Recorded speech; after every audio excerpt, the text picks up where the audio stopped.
I walked down the hallway, feeling eyes on me. The teacher asked me about my uniform, as usual, but this time I didn't stay silent. "It's not about the clothes," I said, even though I knew that wasn't all she meant. She didn't see me as a student, but as a problem.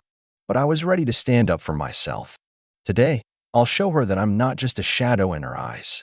Kevin had just walked into school when he sensed that today would be different. He always felt people staring at him, but this time it was so obvious that his heart even started beating a little faster. There weren't too many students in the hallways yet, but the feeling that his every move was under a microscope grew stronger. Yesterday, he was just a regular high school student worrying about tests and homework.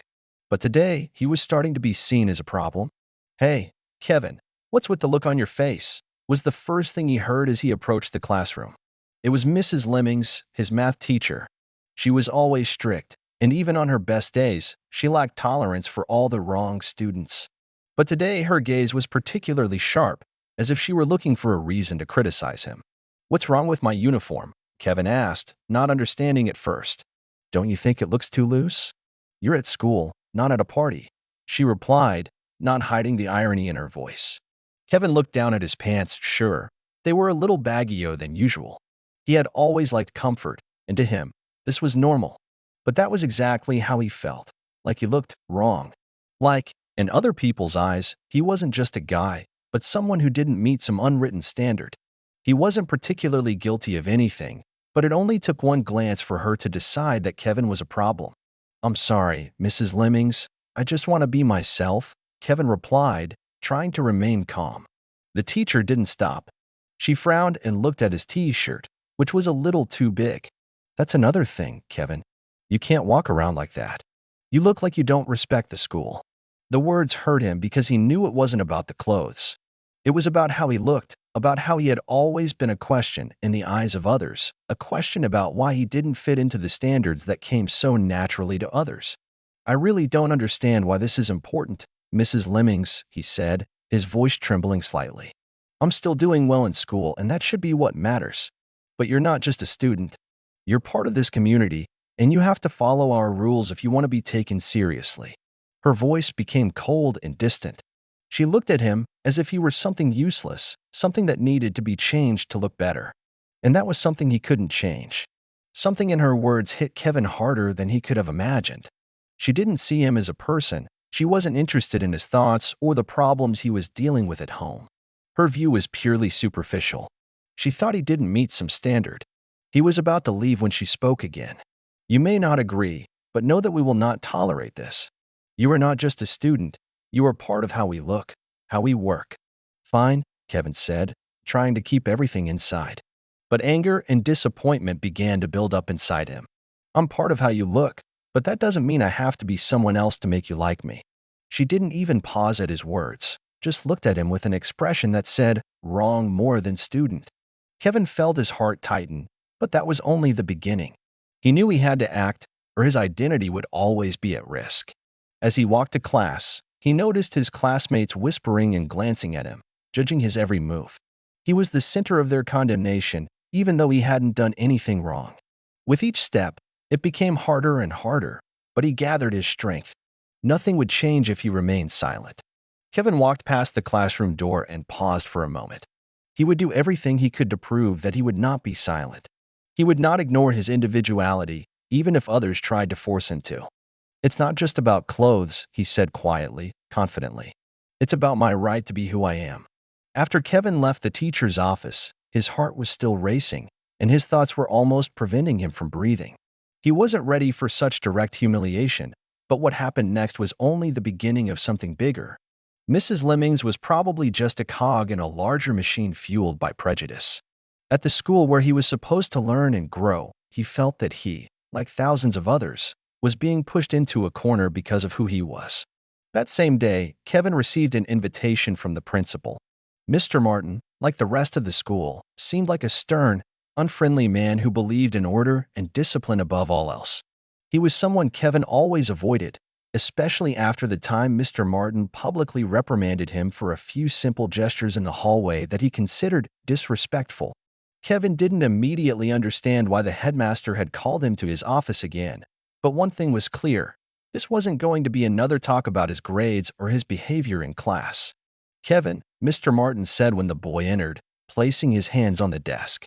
You know that our school has certain rules, and it's not just about how you study. It's about how you treat the people around you and how you present yourself in this environment. Kevin pressed his lips together. He didn't like being told how to look or how to behave, but he couldn't just stay silent and wait for them to destroy his dignity again. What are you trying to say? He asked, trying not to flinch. I mean your shape, your pants, your t-shirt. It all matters, Kevin. School is not a place to express your attitude toward the world. You are undermining the authority of this place. Kevin felt his chest tighten. He tried to calm his irritation, but with every word Mr. Martin spoke, he came closer to turning him into an outcast. It wasn't fair. It wasn't even logical. It's not just a uniform, Mr. Martin. It's me. Kevin gathered all his strength to keep his voice steady. I can't and won't change myself to fit your standards. It's not right. The principal stared at him, then visibly pursed his lips, as if trying to figure out how best to approach the situation. He didn't understand Kevin, didn't understand his struggle, and so he began to push the boundaries step by step. You don't understand what I'm saying, Kevin. This isn't just about you. It's about how you treat the people who work and study here. You show no respect for the school or our work. You put yourself above others. These words hit him hard. Once again, they didn't see the person. They didn't see his inner world. They only saw the outward signs, his clothes, his manners, his behavior, which they had decided to consider a problem.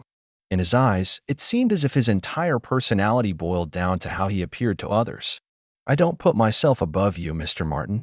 I just want to be myself, Kevin replied, and although his voice was calm again, he could feel the anger boiling inside him. The principal paused for a moment, then put the papers on the table and gave Kevin a new ultimatum.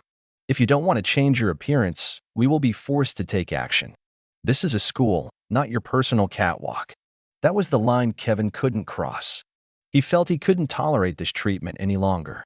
They were trying to limit his existence by imposing restrictions on who he was supposed to be. Kevin stood up and, without looking at the principal, slowly walked to the door. You don't understand yet, Mr. Martin, but I'm not going to stop. This won't be the end for me. And even though he received no support, no hint of understanding from the others, he felt that his fight was just beginning. That day, everything changed. Kevin could no longer remain silent.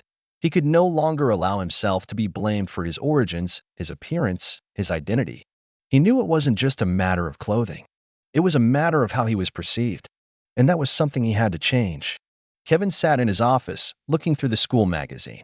News feeds with new headlines reporting his refusal to follow school rules were already starting to appear on social media. For him, it had become more than just a fight with a teacher or the principal. It had become a question of his dignity, his right to be who he was. His father, Eric, heard about what had happened at school and decided to intervene.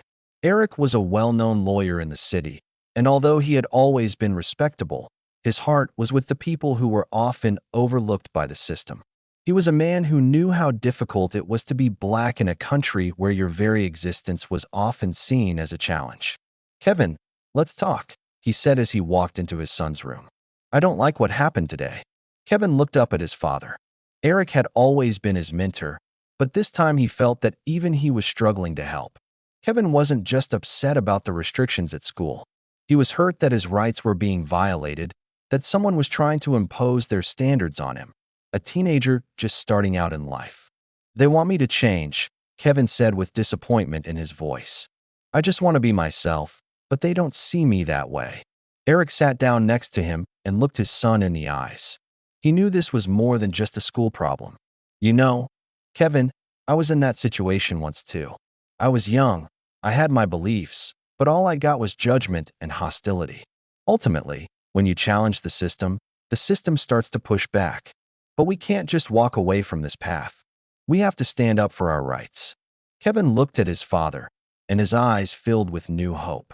Eric, as someone who knew how the law worked and how difficult it was to change established systems, gave him strength.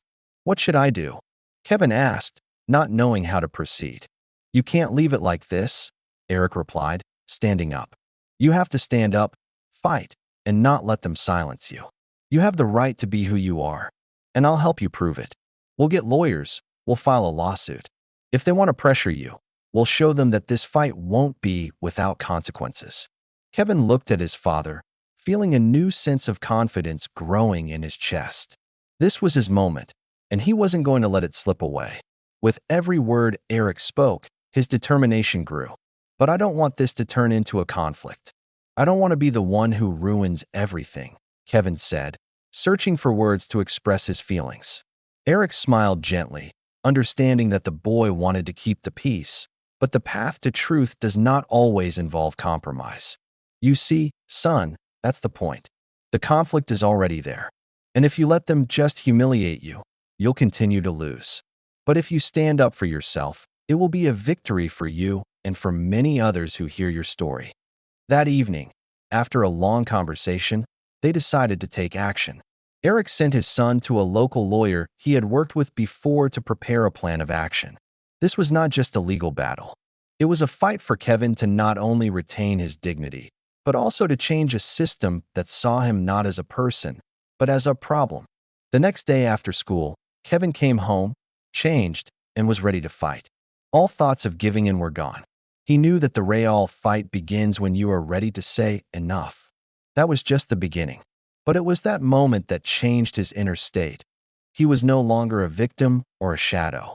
He was someone who was capable of not only defending his rights, but also creating new opportunities for others. And that moment, that determination, left a mark on him for life. Kevin went to school the next day, but this time not just as a student.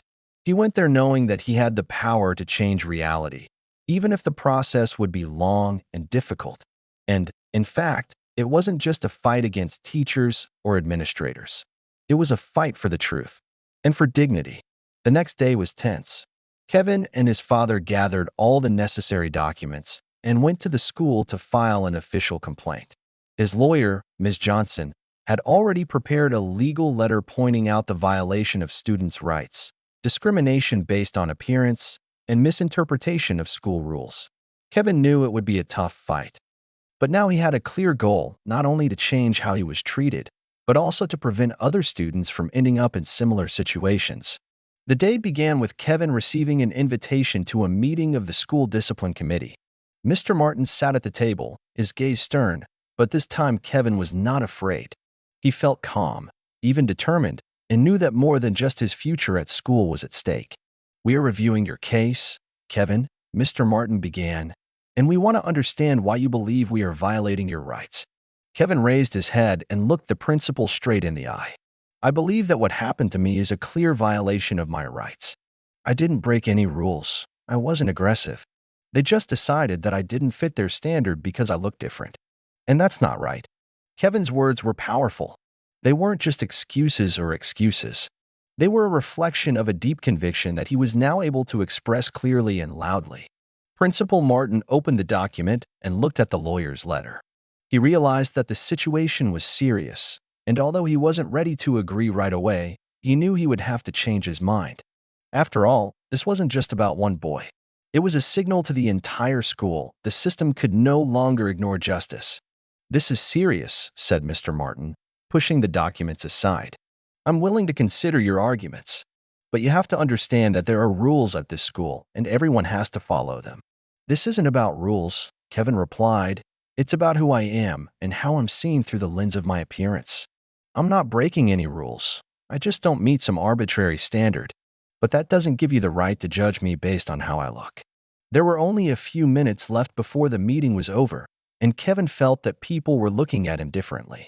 The teachers, the committee members, even Mr. Martin himself, they were all beginning to understand that he really had something to share. But the real turning point came when Kevin's father, Eric, stood up and spoke. His voice was quiet but powerful. "I believe this situation is the result of a systemic error. My son has been hurt, and this is not just a problem for him, but for everyone who doesn't fit into the mold. Perhaps you should consider not only appearance standards, but also how those standards create barriers for those who don't fit them." The father's words had tremendous power. Mr. Martin couldn't argue with him, and most of the teachers at the meeting bowed their heads. Only now did they begin to realize how important it was to see people as individuals, not just by their appearance. I agree, Mr. Martin said with a heavy sigh. We will review our rules and perhaps make some changes. Those words were a turning point for Kevin. He stood there, holding all the strength he had built up inside him, and now he felt that his struggle would bring about change. The next day, after the meeting, Kevin felt completely different. School was no longer a place where he felt like an outsider. He had forced the system to pay attention to him and his rights. He felt strong, because even when it seems like everything is against you, there are ways to change the situation if you don't give up. Kevin returned to school with new energy, now feeling that he could achieve any goal, even if he had to stand up to those with more power. And although it was just one small victory in his life, it became a symbol that the fight for dignity and self-expression can change not only him, but the entire system. From then on, every time Kevin walked through the school hallway, he felt support instead of judgment from his classmates, who no longer laughed at him but looked at him with respect. And although the road ahead was long, he knew that now it was no longer just his fight. It had become a symbol for everyone who had ever felt like a shadow in a foreign world. Weeks passed, and the changes at school became more and more noticeable. Kevin felt that the struggle he had started was already having an impact not only on him, but on all the students whose rights had long gone unnoticed. The school gradually changed its approach to how it treated its students, especially those who did not fit the usual standards. And although Kevin was not looking for fame or gratitude, he realized that he had become part of a large movement that was transforming his environment. A few weeks after his case attracted the attention of the local media, Kevin received an invitation from a local activist movement to speak at a forum on youth rights and inclusivity in education. This was a new opportunity for him, not only to share his story, but also to take the next step in his fight for change. The night before the speech, Kevin sat on the balcony, looking at the city lights. His father, Eric, sat next to him, as always, calm and understanding. Now that Kevin felt more confident, he began to wonder how deeply his story could change others. He was no longer afraid to speak his mind, because he felt that if he could change even one person, that would be enough to make his struggle worthwhile. Are you ready? Eric asked, looking at his son with warmth. Yes, Kevin replied. I'm ready. This isn't just my issue anymore. It's a question for everyone who feels like they don't have a voice. The speech was stunning. Kevin talked about his struggle with the system and how important it is to be yourself, even if it goes against other people's expectations. He didn't just share his story.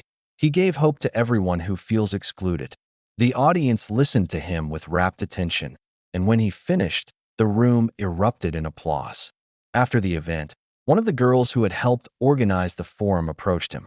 She was impressed by how he had not only changed his school, but also inspired others. Her words were warm, but also a call to action.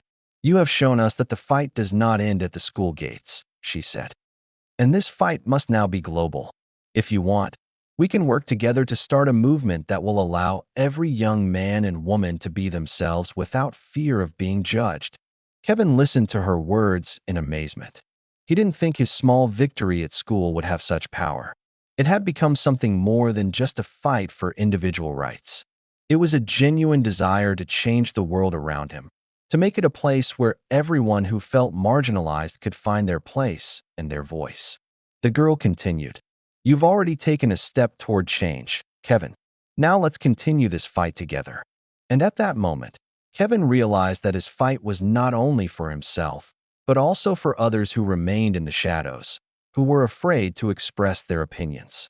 He became not just the hero of his own story, but a symbol for everyone who wants to change the world for the better.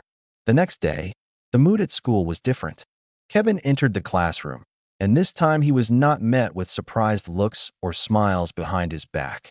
Instead, his classmates looked at him with respect. Teachers began to reflect on their attitudes toward their students, and even Mr. Martin, although he did not change his opinion immediately, no longer considered appearance as a criterion for evaluation or respect. Kevin no longer felt the need to hide. He was no longer afraid to be who he was. And that was the most important thing. Now he knew that real change starts with each and every one of us. A few months later, when he saw how the atmosphere at school had changed, When more and more students began to express their views and were not afraid to be different, Kevin realized that his struggle had not been in vain. He realized that by standing up for himself, he had become a voice for many.